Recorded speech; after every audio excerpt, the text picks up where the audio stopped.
Kamakailan lamang po ay nabalitaan natin ang nangyari sa late former, hindi siya late dahil hindi siya nakarating kaagad, kundi namayapa na. Late former Undersecretary Department of Public Works and Highways, DPWH, Maria Catalina or Cathy Cabral, where he died due to blunt traumatic injury consistent with fall. So, ito po ay isang malaking balita sapagkat isa sa tinuturing na maaaring maging susi para malaman ang mga impormasyon regarding po sa nangyayari sa ating bansa na corruption sa mga DPWH projects. Siya po ay napabalitang namayapa na. Tatlong bagay ang maaaring teorya sa nangyari. Una ay maaaring daw na siya ay hindi talaga nahulog ibang tao yon, kaya kinakailangan na imbestigahan, alamin yung kanyang DNA test kung siya nga talaga ang yung nahulog. Pangalawa, maaring na teorya, maaring may foul play, may kausap siya at maaring itinulak siya ng kausap niya doon sa bangin at siya ay namatay.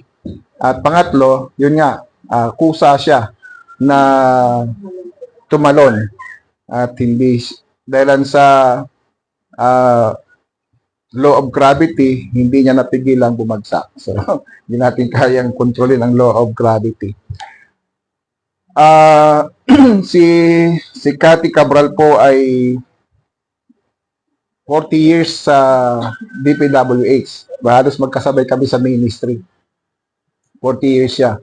From rank and file at siya ang kauna-unahan at siya lamang ang from rank and file na naging under secretary. At maraming mga nakakahinayang sa buhay ni Cathy Cabral sapagkat marami siyang natapos sa pag-aaral niya. Alam ko parang may tatlong doctorate degree siya, masteral, at yung kanya mga training sa Harvard, etc. So, marami siyang mga accomplishment sa buhay. Pero, nagtapos siya sa kamatayan, sa ganitong uri ng kamatayan. Kung totoo man siya talaga ay namatay na. Dahil, siyempre, hindi pa natin finally masabi. Dahil kung siya nga talaga ay tumakas at ibang taong namatay, di may death certificate siya pero nakatakas pala siya. So, pwedeng legally patay siya pero ang totoo buhay pa pala siya. So, yan ay mga teorya lamang. Pero ang point natin is, sa haba ng kanyang paglilingkod sa DPWH, ang kanyang pangalan ay may daladalang bahid ng korupsyon. So, ito bang bagay na ito ay magandang kwento sa buhay? Of course, kung yan ay totoo, ay hindi maganda sapagkat inubos mo ang iyong buhay sa paglilingkod sa bayan at ang dulo pala ay masamang pangalan ang iyong kasasadlakan. Sabi nga a good name is better than a good name is better than silver and gold. Mas mahalaga po ang pangalan kaysa kayamanan. Kaya pakaingatan po natin ang ating pangalan, ng ating pagkatao sapagkat kahit pa umasenso ka, kung pagkawala mo dito ay para ka rin lamang walang saysay, walang silbi lahat ng mga tagumpay mo sa buhay. Kaya ko po nabanggit ito sapagkat sa lahat po dapat ng ating isinasagawa bilang mananampalataya ay para sa kaluwalhatian ng Diyos. Sabi nga sa Westminster Confession, yung ating pinag-aralan nun sa youth, no? Yung first question sa Catechism, Westminster Confession Catechism, the question is, what is the chief end of man? What is the chief end of man? The chief end of man is to glorify God and to enjoy Him forever. To glorify God and enjoy Him forever. So, sana, ganoon din ang ating personal na buhay at ang ating iglesia. To glorify God and enjoy Him forever. Sa sa Facebook, nag-post ako kamakailan na to glorify God and His name in the church community. Kinakailangan we have Christ as the center of every Christian family. So, para ang isang iglesia ay nagbibigay kaluwalhatian sa Diyos, dapat ang bawat membro ng bawat pamilya, si Kristo ang pinakasentro nila. No? Dapat si Kristo ang maging sentro sa bawat pamilya. Kaya dito tayo ngayon, nakapokus sa taong ito at sa mga taong pangdarating, ang pamilya ang dapat nating pangalagaan. Dahil yan ang nag-umpisa sa kasaysayan ng sangkatauhan, ang pamilya. Kaya hanggat ang pamilya ay hindi na isasaayos, tuloy-tuloy pa rin ang kahirapan at kasamaan sa mundo. Dahil yung pamilya mismo ang pinag-uugatan ng buhay ng tao. Kasi wala namang taong walang pamilya, di ba? Hindi ka naman katulad ni Mr. Bean na bumagsak at bigla na lang nagkaroon ng Mr. Bean, di ba? So, lahat tayo ay mayroong pinanggalingan na pamilya. Kaya ang pangangalagaan natin talaga ay pamilya. So, that's why our ministry in ACCF Lipa City is centered in Christian family. Ngayon, tutuloy ko po ang mensahe na may kinalaman sa Soli Deo Gloria. Ito na po ang pinakahuli na mensahe sa Reformation series natin. Nung nakaraan ay Soli Deo Gloria sa kaligtasan. Ang Diyos ang dapat nating bigyan ng kaluwalhatian sa pagliligtas sa atin sapagkat lahat ng aspeto ng kaligtasan ay gawa lahat ng Diyos. Wala tayong bahagi sa kaligtasan ito. Lahat ay Diyos lamang. Ngayon, pag-usapan naman natin ang Soli Deo Gloria sa panawagan o sa vocation. We're talking about salvation last Sunday. This time we'll be talking about vocation. Kasi hindi lamang tayo mga Kristiyano sa kaligtasan, kundi Kristiyano rin tayo sa ating pang-araw-araw na pamumuhay. Sa ating trabaho at sa lahat ng aspeto ng buhay natin, dapat nagbibigay din tayo ng kaluwalhatian sa Diyos. Ang pinakasentro ng ating teksto ay ang 1 Corinthians chapter 10 verse 31. Ito ang wika ni Pablo sa mga taga-Korinto, na alam naman natin ang mga taga-Korinto ay may mga problema rin. Bagamat sila ay tinawag ni Pablo na mga Kristiyano at banal, ngunit sa loob mismo ng kanilang iglesia ay mayroong mga immoralidad, mayroong mga kasalanan na nangyayari sa kanila. Kaya nga sila ay tinutuwid, kaya nga sila ay dinidisiplina upang mapanatilihin sa loob ng iglesia ang kabanalan. At kasama sa pagbibigay ng kaluwalhatian sa Diyos ay ang pagdidisiplina, pagtatama sa maling ginagawa ng mga mananampalataya. Dahil hindi naman tayo perpekto sa lupa. Bagamat tayo ligtas na, pero tayo nagkakasala pa rin. Pero hindi ibig sabihin nagkakasala tayo ay okay na yon.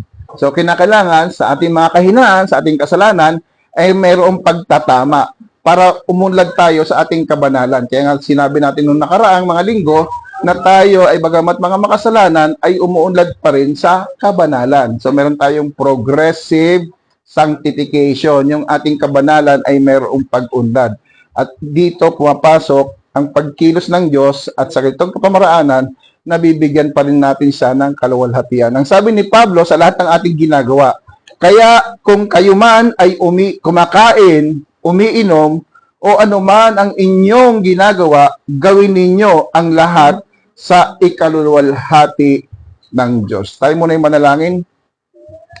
Ama, muli kami ay dumudulog sa iyo upang sa umagang ito'y mangusap ka sa pamamagitan ng iyong mga salita at dalangin namin ng iyong Espiritu Santo ang siyang pumilos at bigyan kami ng kalinawan sa amin pong mapapakinggan mula sa mga aral ni Kristo na mula sa banal na kasulatan. Maluwalhati kang tunay sa araw na ito at magpakailanman sa ngalan ni Jesus. Amen.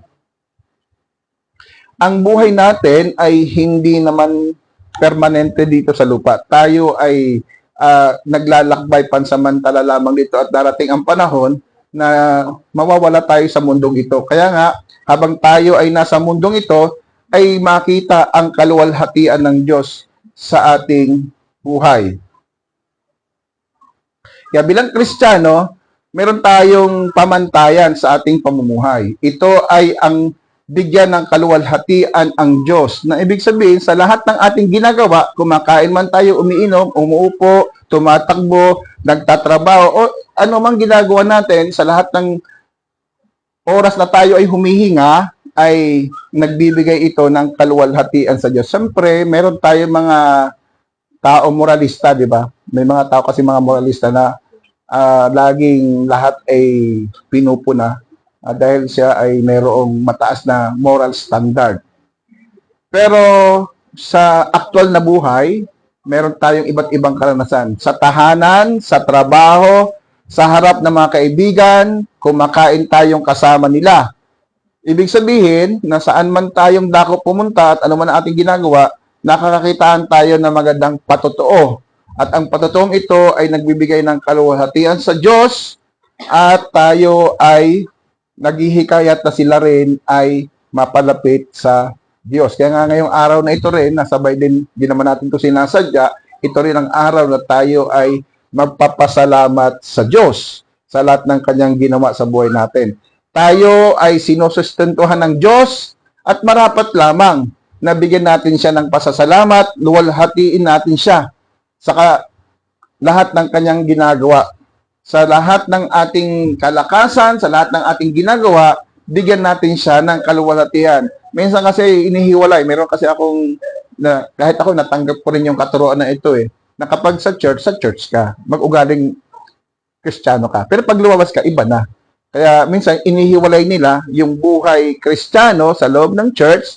Pag lumabas, ay buhay, masama na naman. Kaya pag sa trabaho, ibang ugali niya. No, kaya minsan, pag nagagalit, huhubarin ko na pagiging Kristiyano ko, nahuhubad, tapos pagdating ng linggo, isusuot ko ulit yan. So, hindi dapat ganoon. Ang pagiging Kristiyano natin ay hindi lamang sa araw ng linggo, no? Kundi sa buong araw at sa araw-araw, ang pagiging Kristiyano natin ay dala natin sapagkat dito nakikita ang kaluwalhatian ng Diyos. Ang kaluwalhatian ng Diyos ay nagsimula nung tayo ay magkaroon ng kaligtasan. At nung ikaw ay maligtas, nagkaroon ka na ng gloria ng Panginoon, nararanasan na natin sa buhay natin. Sabi nga ni Barnes, anumang plano o layunin na makapagsusulong ng kanyang kaharian at magpapatanyag sa kanya at siya'y lalong madadakila ay nakaluluwalhati sa kanya. So, anumang aspeto sa buhay natin, kung yan ay para sa Diyos, ay nagbibigay ito ng kaluwalhatian sa kanya. Kinakailangan lahat ng ating gagawin, intentional. Intended. Hindi ka lang gumagawa ng kung anong gusto mong gawin. May intentional ka na nais mo na maluwalhati ang Panginoon. Kaya nga, itong taong ito, di ba? Meron ba sa atin dito ang ginutom ng Panginoon? Mukhang wala naman ako napansin na nangayat, maliban na lang kung kayo ay gustong mangayat, di ba? Kung kayo ay nagbabalak na maging sexy. Pero hindi tayo ginutom ng Panginoon, no? Hindi tayo nagkulang. Sumusobra pa nga minsan yung ating natatanggap sa Diyos. Kaya dapat natin siyang luwalhatiin sa lahat ng kanyang ginagawa sa atin.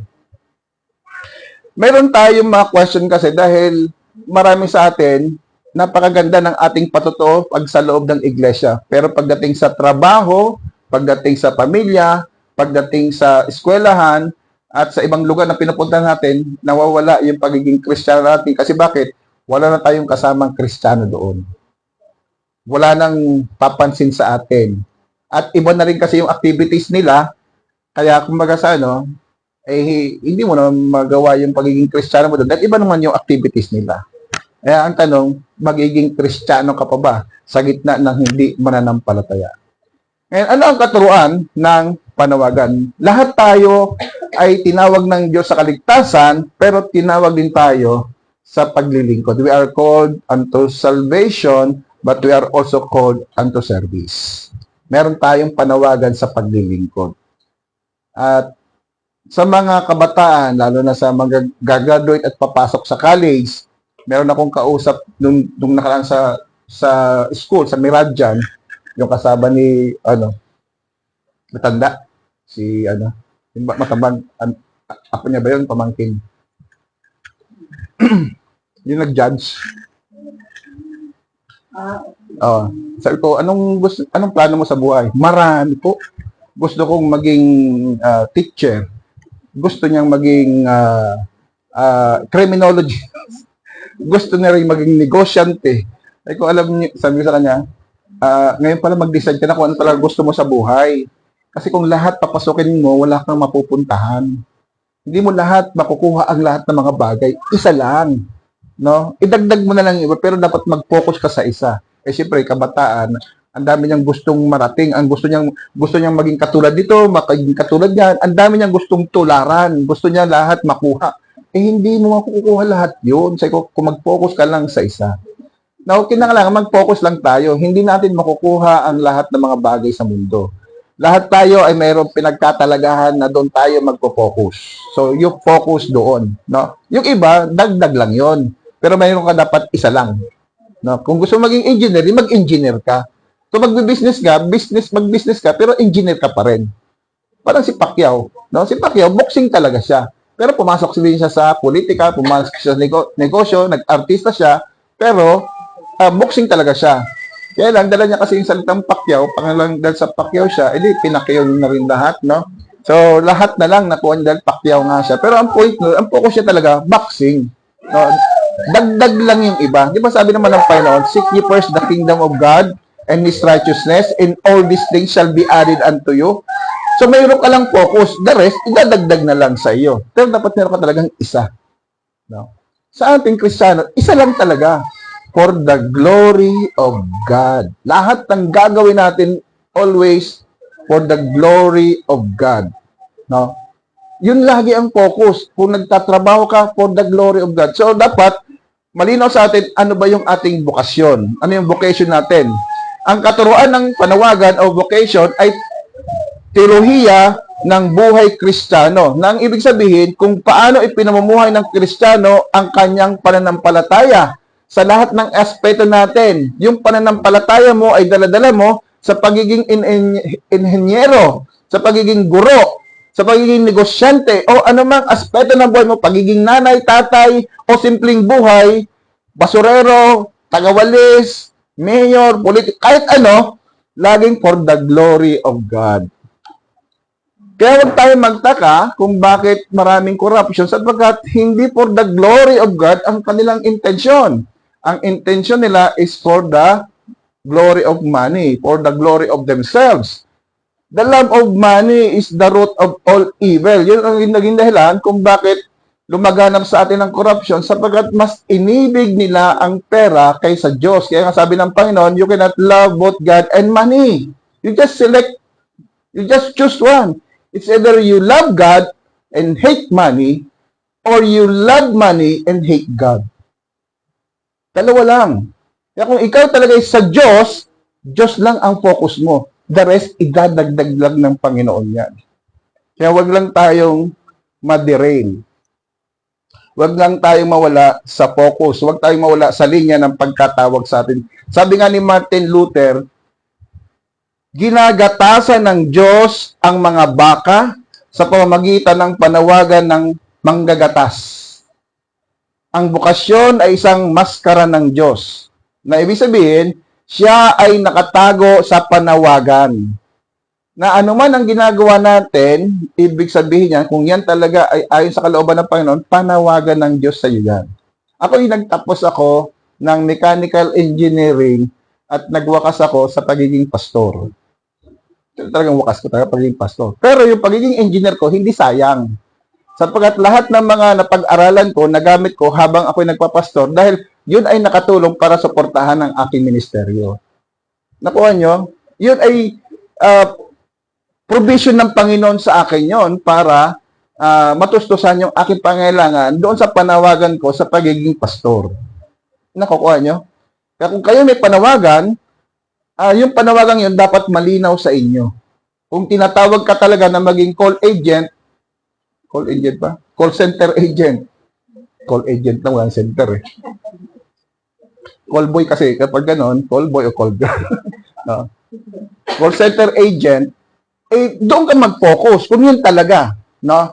And then the rest, idadagdag na lang ng Panginoon. Basta alam mo kung saan ka talaga tinawag. Kung ikaw tinawag na maging engineer, mag-engineer ka talaga. Yung the rest, idadagdag na lang. Kung magne-negosyo, dagdag lang yan. Pero focus pa rin pagiging engineer.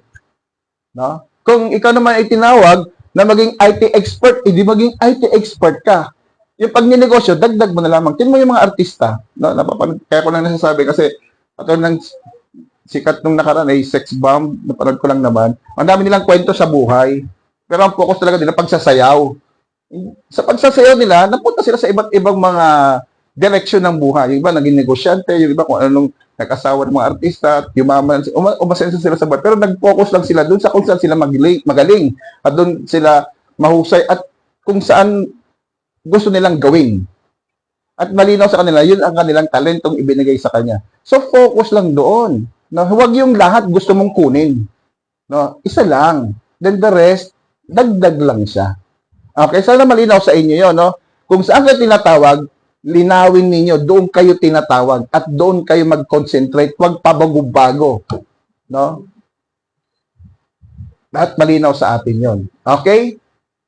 Kahit ng asawa ko, tinawag siya maging asawa ko, di ba? Dagdag na lang yung iba sa kanya. No? Dagdag na lamang. Katulad ng sa kanya, nadagdagan siya ng 4 na anak. Dahil nag-focus siya sa akin. Okay, so focus lang kung saan ka tinatawag ng Panginoon, doon ka. No? Huwag yung paiba-iba. Yan ang sinasabi ng Panginoon. Ngayong taong itong darating, ano ba yung focus mo sa buhay? Dapat, kung ano talaga direction mo. No? Alamin mo kung saan, pansinin mo kung paano kayo hinuhubog ng Panginoon. Yung nakaraan naman, makikita mo naman eh. Kasi yun yung landas na dinadaanan mo, papapansin mo kung saan ang direction ng buhay mo. Minsan, kinakailangan din natin lumingon sa nakaraan para makita ang iyong patutunguhan. Sabi may kasabihan tayo sa mga Pilipino, ang hindi marunong lumingon sa pinanggalingan,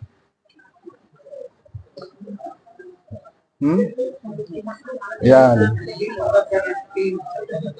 Ayan, no. Ingat kayo, baka kayo matisod pag lumingon kayo, no? So, yun, hindi makakarating sa patutunguhan.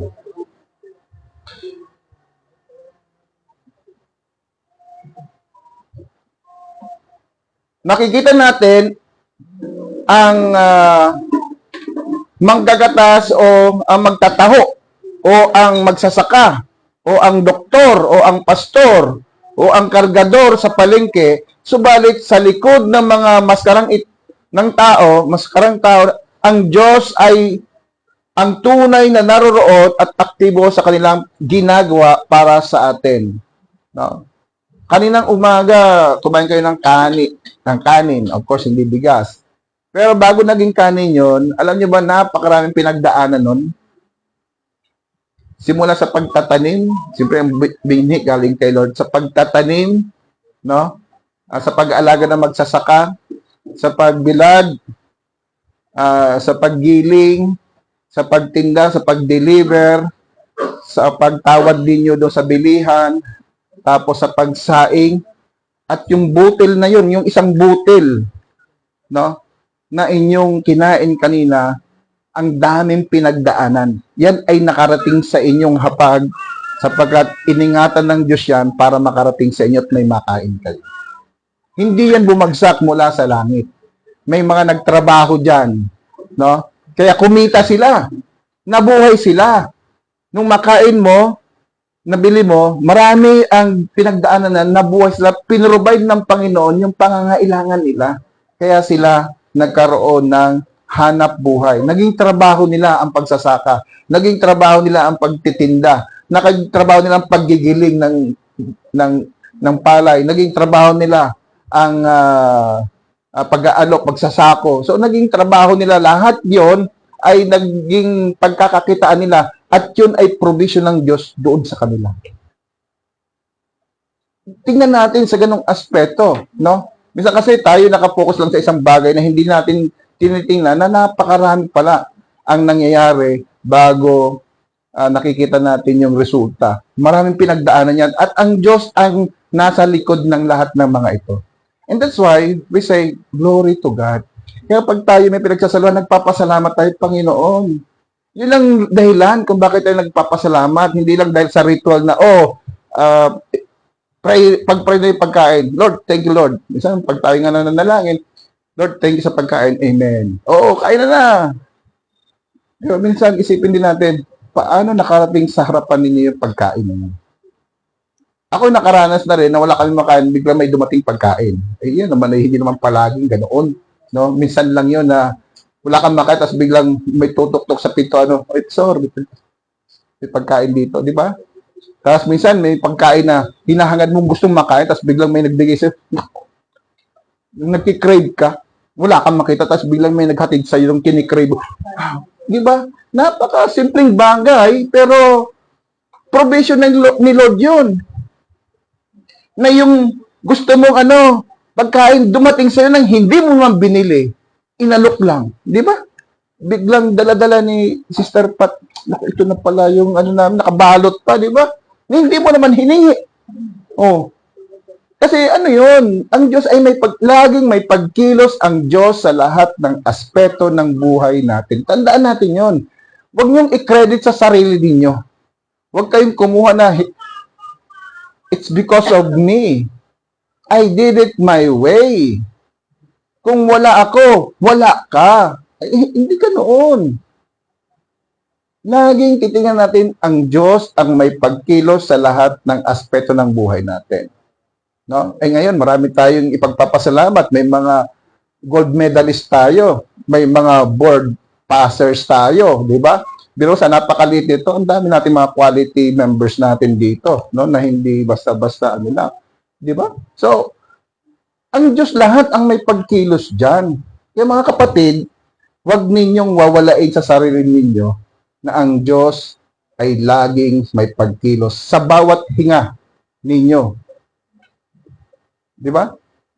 Ilang hininga ang kailangan para kayo mabuhay sa loob ng 50 years. Itinakda na ng Panginoon yan na ganong dami ang hinga mo. Kasama na dyan yung pag ikaw ay inatake sa puso. No? Kasama yan. So, ang Diyos lahat ang dapat nating papurihan sa lahat ng aspeto ng buhay.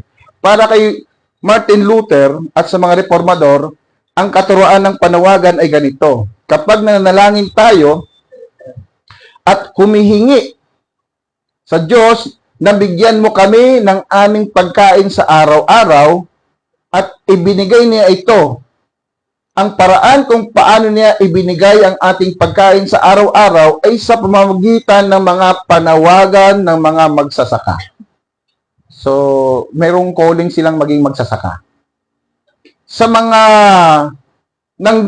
tagapaggiling ng butil, yun yung calling nila. Yun lang talagang trabaho nila. Wala sila mga skill. Hindi sila nakapag-aral, kundi magbantay lang doon sa gilingan. Magbuhat ng mga sakong pinatuyo at sila'y magbabantay doon para yung giniling na palay ay maging bigas.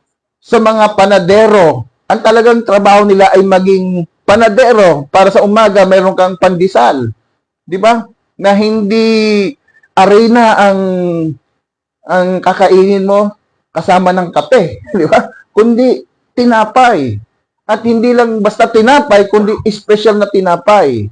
No? Ano ba yung ating kinakain tuwing linggo sa hapon? O hindi lang pandesal, kundi special bonete, di ba? So, yun ay may mga expert na gumawa noon para special nating matikman ang special bonete. So, lahat may mga panawagan. Kaya magpasalamat tayo kapag may mga tao, kahit simple lang, at yun ang focus nila. Kahit yung mga basurero, magpasalamat tayo kasi dahil sa kanila, yung mga basura ninyo, napupulot nila at nababawasan yung basura sa bahay ninyo kasi tagapulot sila ng basura. Yung mga plastic ninyo, yung mga bakal na nagkalat dyan, yung ano pa ba? Kung ano, mga tanso, di ba? Yung iba, hindi mo binibenta, nakukuha na lang basta-basta. Nakakatulong sila para maayos yung mabawasan yung basura natin. No? Kaya, huwag natin silang mamaliitin, imamaltrato, sapagkat meron silang papel na ginagampanan sa mundo at ang Diyos ang nagtalaga sa kanila doon. Hello, mga kapatid. Huwag natin silang mamatahin. Ano bang tama ba yung Tagalog ko? Mamatahin o yung minamaliit. No, huwag niyo mamaliitin yung kanilang ano. Kaya nga, pag sinabing, ano bang trabaho mo? Ako po'y basurero lang. Huwag mong sasabihin basurero lang. You should be proud na ikaw ay basurero. I am proud na basurero kasi bakit? Nakakatulong ako sa community para magkaroon ng kalinisan. Pag ikaw ay janitor, anong trabaho mo sa kumpanya? Janitor lang ako doon. Huwag mong maliitin ang pagiging janitor mo. Imagine ang isang kumpanya walang naglilinis sa... Di ba? Eh di, siguro isang linggo pa lang kabaho na ng inyong eskwelahan, ng inyong opisina kasi walang janitor na naglilinis. Huwag niyong maliliitin ang isang maliit na trabaho. Eh, yung tagalinis lang ng CR. Ha? Imagine mo kung wala kayo gamit ng gamit, ito na naglilinis, anong magiging itsura natin yan, di ba? Walang maliit na trabaho. Kaya nga, kahit yun ang sinasabi ni Martin Luther, kahit ikaw ay street sweeper lang, no? Huwag mong sabing street sweeper lang. Ikaw ay tinawag ng Diyos na maging street sweeper at yan ay panawagan sa iyo. Ang Diyos ang tumawag sa iyo dyan. Kaya walang mas mababa at mas mataas pag usapin ay bukasyon. Dahil ang Diyos ang tumawag sa iyo. Nakuha niyo mga kapatid, kaya wala dapat magiging mayabang o magmamalaki at magmamataas at wala rin dapat nagmamaliit ng kanilang sarili. Sapagkat kung diyan ka tinawag ng Panginoon, ang mahalaga, ang Diyos ang tumawag sa iyo dyan. Okay? Iba kasi ang mundo. Iba ang kaisipan ng mundo. Merong magagaling, merong mas hindi magagaling. Hindi. Sa atin, ang Diyos ang mayroong panawagan. Kapag tinawag ka ng Diyos, maging proud ka kasi tinawag ka ng Diyos dyan. Maging mabuti at tapat ka sa iyong panawagan. Magkakaintindihan po tayo mga kapatid. Kaya sa buhay natin, hindi tayo dapat nagmamalit ng ating sarili. Kung malinaw sa atin yung pagkatawag sa atin, maging mabuti at tapat tayo, and then give glory to God. Always give glory to God. Yung mga driver, no? Mga taxi driver, mga tricycle driver, sa lipa, kahit mataas ang bayad, at least naihatid ka nila sa patutunguhan mo. Di ba? Lahat, no? Ang mga manggagawa ng pabrika, ang mga nagtatrabaho sa bangko, ang mga kargador, ang mga kahera ng supermarket, lahat yan merong pagkatawag sa kanila. Kapag tayo nagpapasalamat at nilalwalhati natin ang Diyos sa ating pagkain, sa bawat yugto ng kanyang providensya, ay naroon ang panawagan ng bawat isang naging bahagi sa pagtustos ng Diyos sa ating pangangailangan. Sa tuwing tayo nagpapasalamat sa kung anong mayroong dumating sa atin, isama natin sa iniisip natin yung mga ginamit ng Diyos para makarating yan. Yung mga delivery man, di ba yung, ang tawag doon? Ha? Yan, Foodpanda, Grab, Lalamove, no? Lahat yan, no? Wag, hindi makarating sa atin yung provision ng Panginoon kung wala yung mga yan. No? Ginagamit ng Diyos sila na instrumento ng Diyos.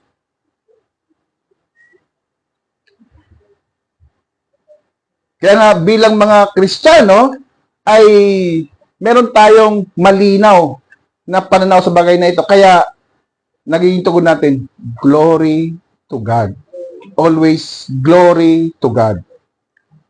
Wala sa puso natin na glory to me. Ang galing-galing ko.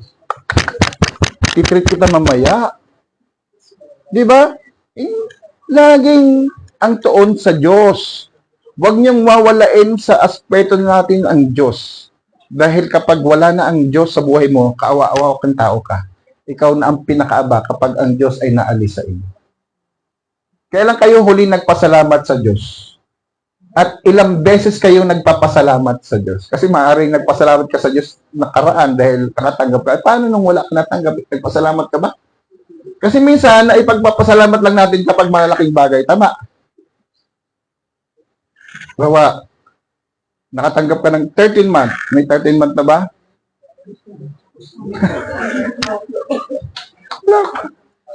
Kung 13 month wala pa, may bonus na. Kung 13 month nga, wala pa, bonus pa. So, kahit wala yun, nagpapasalamat ba tayo? Dapat nagpapasalamat pa rin tayo. No, hindi lang tayo nagpapasalamat kasi may natanggap tayo. Sa katunayan, magpasalamat kayo sapagkat buhay kayo. Dahil hindi kayo makakapagpasalamat kung patay na kayo. Kaya habang buhay pa kayo, humihinga pa kayo, nakakapag-isip pa kayo, nakakaramdam pa kayo, nakakakita pa kayo, magpasalamat na kayo sapagkat yung meron kayo ngayon, galing na yan sa Diyos. Walang bagay na mayroon ka na hindi galing sa Diyos. Kaya dapat lagi ka nagpapasalamat. At huwag mong kainggitan yung iba. No? Dapat matuwa ka sapagkat ang Diyos pala ay totoo, nagbibigay siya sa inyong kapwa. Kaya ang isang Kristiyano, hindi madamot. Kasi bakit? Ang Diyos na kasi hindi rin madamot. So, ang Diyos natin ay hindi madamot, ang Kristiyano ay hindi rin madamot. No? Marunong siya magbigay. Yun nga lang, makakapagbigay ka kapag meron ka. You cannot give what you do not have. Kaya nga kung meron ka, ibig sabihin, makakapagbigay ka. Okay? Kaya kung hanggat meron pa, magbigay ka. Kasi yan ang pinakamagandang pwede mong gawin sa iyong kapwa. Na hindi ka makakalimutan, yung nabigyan mo siya. Kaysa yung nahingan ka niya. Diba?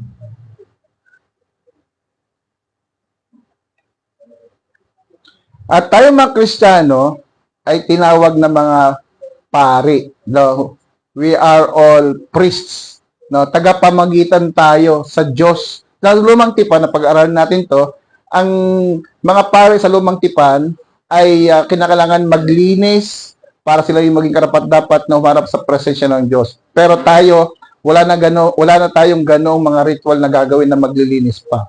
Sapagkat ang ating saserdote, ang pinakapare natin ay si Kristo, at si Kristo ay tinanggap na ng Diyos. At yung pagtanggap kay Kristo at ang tumanggap kay Kristo, si Kristo na dakilang pare ay tinanggap na ng Diyos. At ang sino mang nakipag-isa kay Kristo ay kasabang tinanggap na rin ng Diyos. Kaya kung nasaan si Kristo at tanong si Kristo, ikaw ay tinanggap na ng Diyos. Kaya ang pagiging pare natin ay direkta na sa Diyos. Kung kaya, maaari na rin nating ilapit ang iba sa Diyos. No? May mga taong nangangailangan ng tulong, ipanalangin natin sila. Ang pinakadakilang bagay na maaari nating gawin ay ilapit natin ang mga kaluluwang hindi pa nakakakilala sa Diyos. Yun ang pinakamagandang pwede nating gawin, ang ilapit ang tao sa Diyos sa paraan ng pangangaral ng Ebanghelyo. Ilapit natin sila sa presensya ng Diyos sa paraan ng pagpapahayag sa kanila ng mabuting balita ng ginawa ni Kristo upang sila man, katulad mo, ay nakakalapit direkta sa Diyos. Kung ikaw ay nakakalapit ka sa Diyos at may papanalangin mo siya, kung siya'y ilalapit mo sa Diyos, siya rin hindi na lalapit sa iyo. Siya'y didirekta na sa Diyos. O di mababawas sa trabaho mo. Di ba? Kasi direkta na siya eh. Ang pagiging pare natin ay nangahulugan na ang Kristiyano ay hindi kinakailangang maging isang pastor para makapaghandog sa Diyos ng kalugod-lugod sa paglilingkod. Kung kayo galing sa Katolisismo, madalas siguro ay inaakala natin ng mga pastor ay tagapamagitan sa iyo at sa Diyos. Kaya minsan, pastor, ipanalangin mo kami. Parang San Pedro, ipanalangin mo kami. San Jose, ipanalangin mo kasi. Santa Maria, ipanalangin mo kami. Pastor, ipanalangin mo kami. O napabilang tuloy si pastor doon sa mga linya ng mga santo. Hindi na, no? You can go directly to God. Kapag ikaw iba na nampalataya na. Kung kaya, maaari mo nang ipaglingkod ang iyong sarili sa Diyos. Kaya kung ikaw ay totoong mananampalataya, alam mo na ngayon kung ano ang panawagan mo sa buhay. Kung ikaw ay tinatawag ng Panginoon, huwag ka nang magpatumpik-tumpik. Marami kasi sa atin na tinatawag wait lang. No? Anak, ikaw ay, itong gawin mo anak, Ama namin sa sa langit, wait lang. Yung ugali ng mga kabataan, sa pagiging Kristiyano, nadadala rin wait lang, wait lang, wait lang, no? Anak, ikaw ay, itong gawin mo, mag-ministry ka sa ganyan, ba't ako? Oo. Ba't ako? Bakit si ano hindi? Ba't ako? Di ba? Nagiging paniki. Ba't ako? Ang Kristiyano, kapag tinawag, ang laging tugon ay, Lord, here am I, send me. Panginoon, narito ako.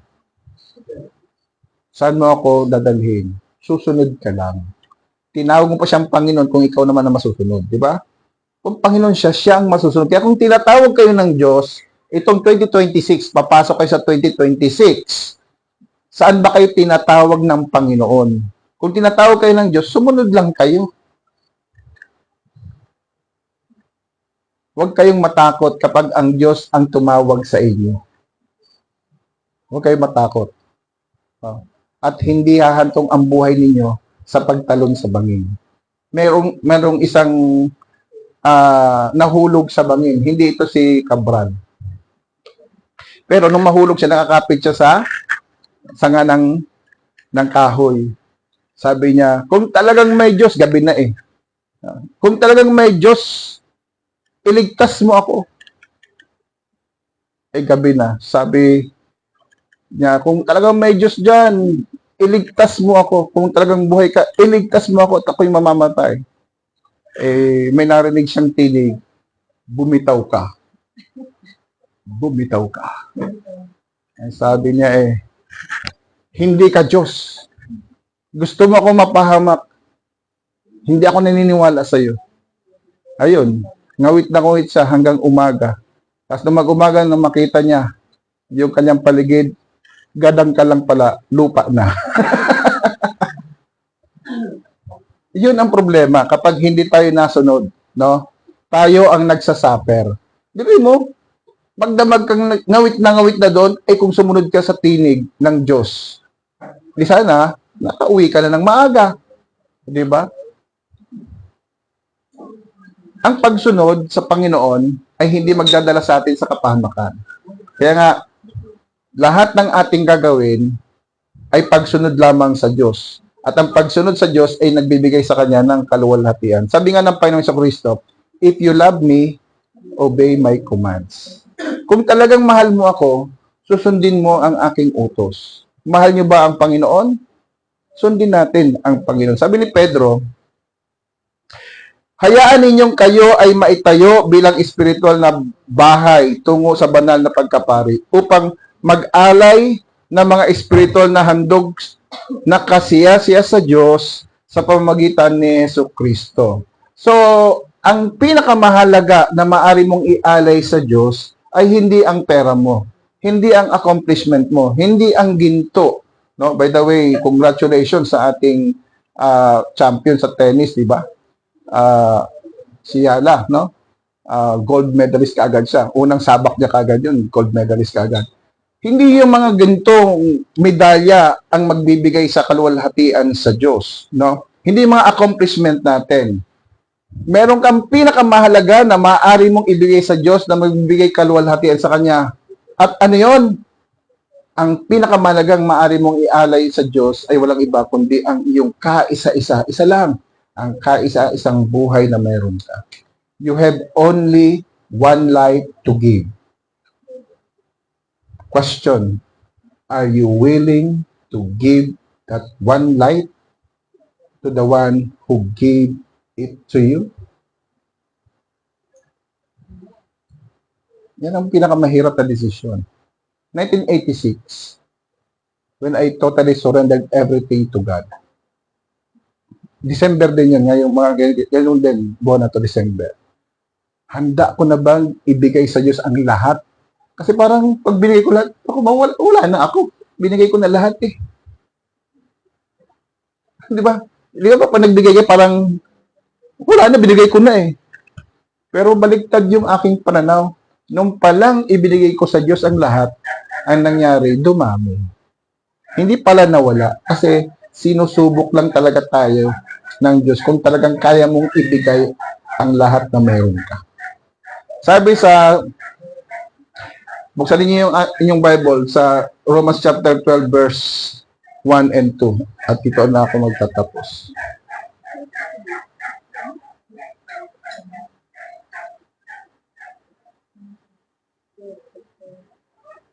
Romans chapter 12.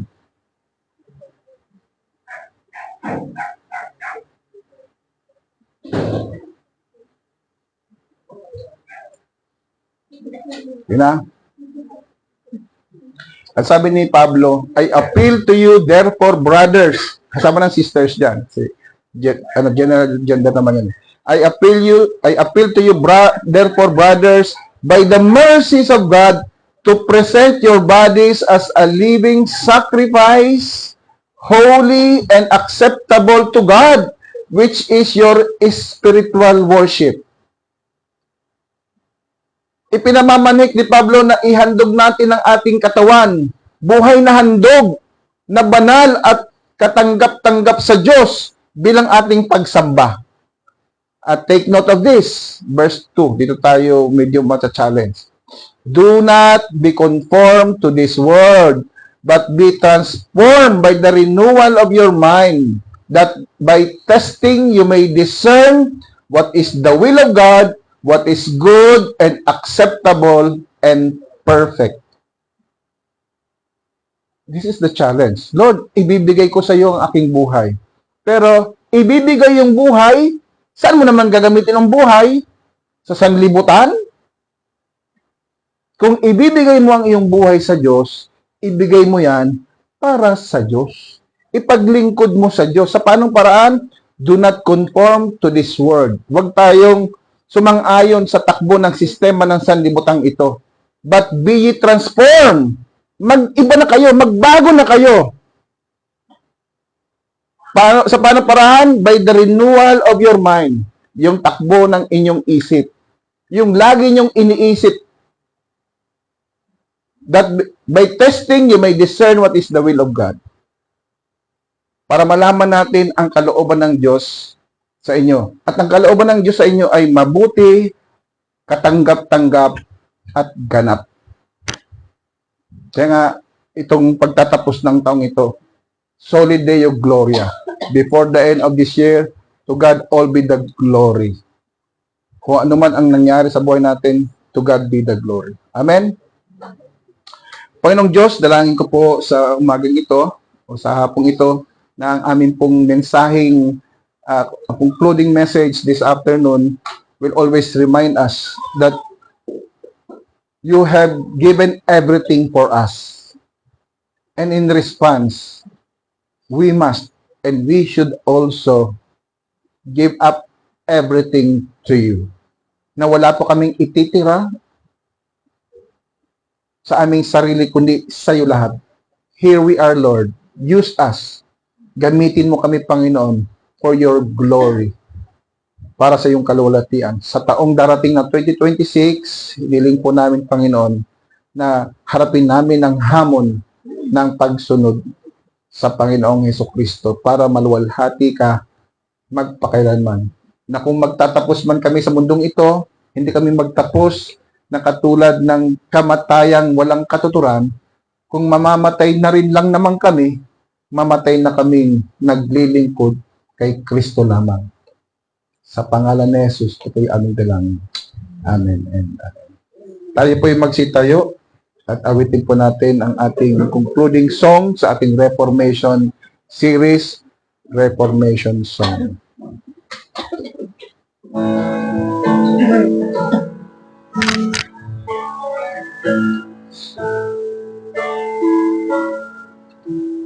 You are alone in solid ground. Your mighty rock on which we live.